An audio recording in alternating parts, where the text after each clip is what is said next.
take us down like. Whoa. November at Bluebell. Why have I not been here before?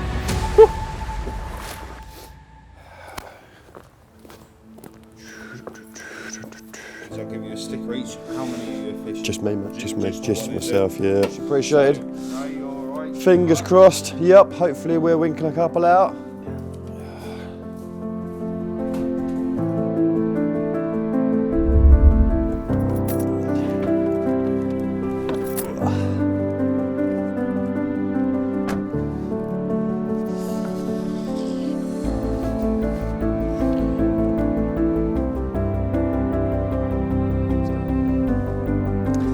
Good morning, and this place needs absolutely no introduction. We are at the mega day ticket complex, which is Bluebell Lakes.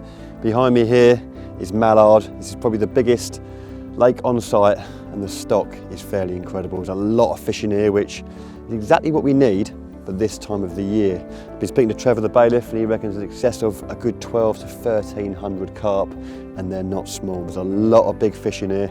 Hundreds and hundreds of 30-pounders and a good dozen 40s that go to just shy of 50 pound. And this place in the winter can be extremely prolific. Hopefully we're going to get ourselves amongst a few. We've definitely hoping we've picked the right area. We've had a good lap around the lake, and this area here, pretty much the middle, has been fairly consistent all morning with fish showing out there. So I'm looking forward to getting the kit out of the van, getting set up and getting some rods in that area. Yeah, you've got to approach a new lake like you would a lake that you know yourself, you know. First things first, walk around and chat to as many people as possible. Like I've mentioned 100 times before, you know, these guys have been on the lake 24, 48, maybe even 72 hours before me. So their eyes and their knowledge is a lot more powerful than my knowledge at the minute. And I need to tap into what's going on, and the quickest way of doing that is going around and chatting to people. You know, we're all here to catch carp, and if someone walked into my swimming and says, God, I've just got here, mate, you see much, any recommendations? I'll do my very best to put them on the fish, and I'm trying to extract that information from others around me, and you're not going to get that information if you don't put yourself out there and chat to these guys. So yeah, really, really important. Obviously chatting to the bailiffs on site. Again, they've got years and years of knowledge of where the carp live this time of the year, the hook bait colours, you know, bite time. All these essential information is out there if you're willing to put yourself out there and grab it.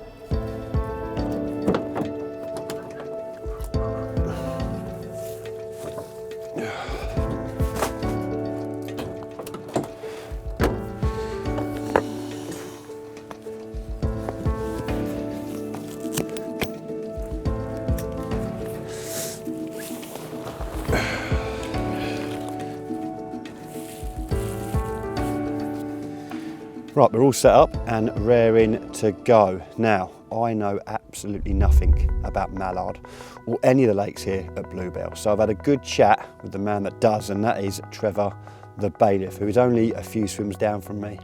Trev, he lives on site, fishes a lot, and he knows this place like the back of his hand. So it'd be silly of me not to go and have a chat with him and find out everything that I need to know about Mallard. And I've punished him. I've got a good bit of information out of him. The area that we're in is a very good area, especially at this time of the year. Now, as we start moving into winter, they definitely hold out in the middle of the pond. Typical for a lot of lakes, you know. I fish Norton Disney a lot, and Billy's is exactly the same. You know, they hold out in that middle zone. Same with Pettits, same with Holdens, you know, over that deep water, and they'll just drift around the water column, depending on what sort of weather we've got, and if they want to go down and feed, they're never too far away. So that is our plan, to fish out in the middle of the pond, exactly where these carp are showing. And one thing he did say to me is yellow hook baits. They are the key, and minimal bait. And to be fair, before I got here, I was, you know, going down the lines of minimal bait, because the weather conditions, although it's bright and sunny and looks nice, it's pretty hard work. We've got air pressure of 1035, which is never great. Combine that with northeasterly winds, it's never good. But they are active, they are coming out. The lads across the grass bank over there, there were several fish out there last night, some nice 30-pounders as well. We've got fish in front of us, so it's all looking good.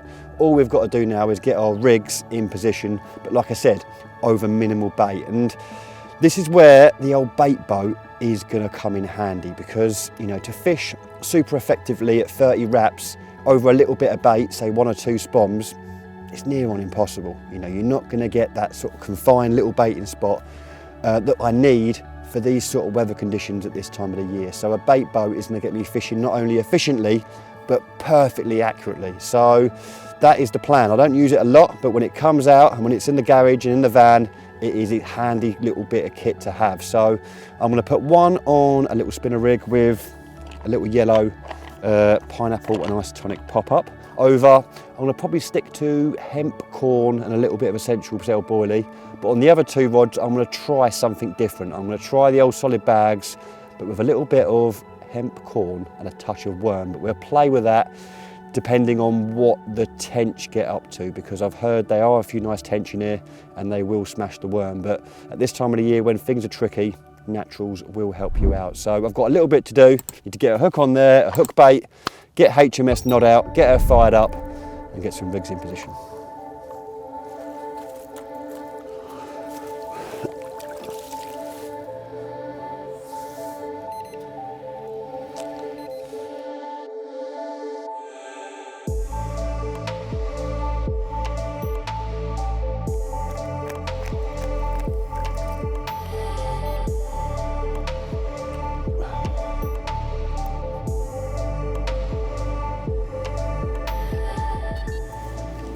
Well, as far as being accurate goes, it does not get any better than that. All three rods are out there in that zone where they've been showing, and just as I got the boat back on that last one, one fish showed pretty much bang in the middle of the area that I'm fishing, albeit a little bit shorter than where I've gone. But we're in the right zone. I'm fully confident the way we're fishing. You know, a single pop-up over that little bed of sweet corn boilie, and multicoloured corn, and obviously the solid bag rods as well. I really couldn't hedge my bets on what rod's going to go first, but I'm excited to see what the evening brings.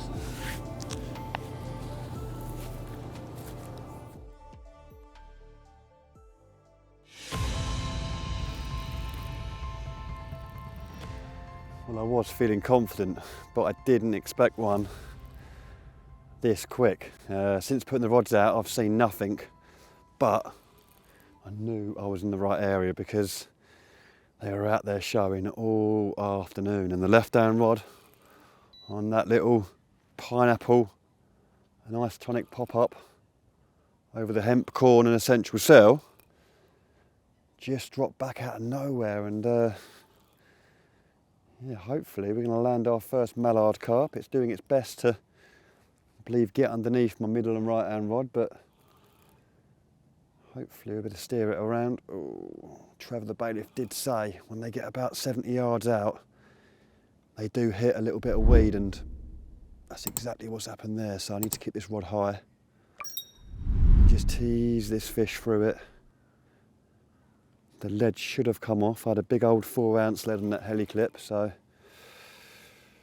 fingers crossed this will just be an easy case of pulling this fish through this remaining weed for the year. But what a buzz to get one so quick, and often the case this time of the year, lakes do come alive into the early evening. That's exactly what's happened here, but hopefully this fish isn't going to get round this middle rod and make things double hard work. It knows. Come left, girl.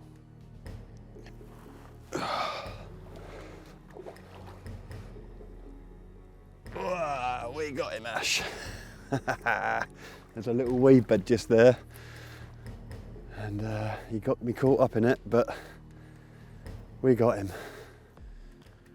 All right, the rod that caught the fish has been repositioned. Off into the night she goes. But because that fish kept touching that line on the way in, there's always a chance you can move that lead.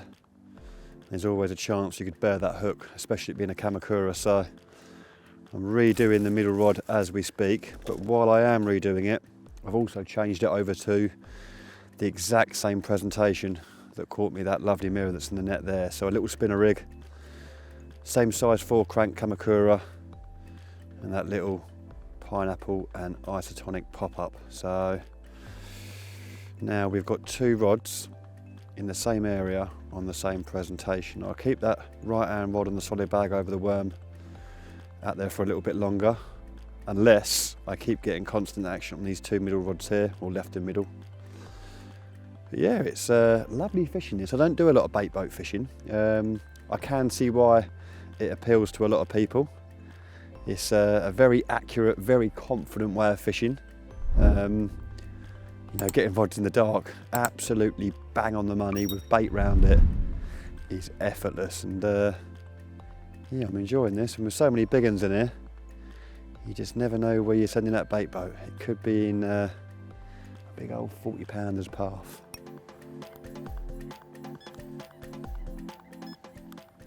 Let the line go down, grab it at the last second, feel for a drop. Beautiful.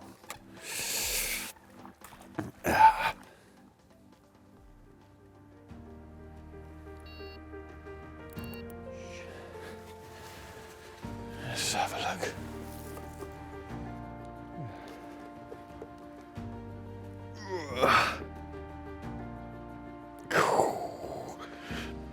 That's cruel. 29, 15, 14. Yeah, just shy, but a fantastic start. He's beautiful, he is, look at that. Lovely shape. Let's have a look at him.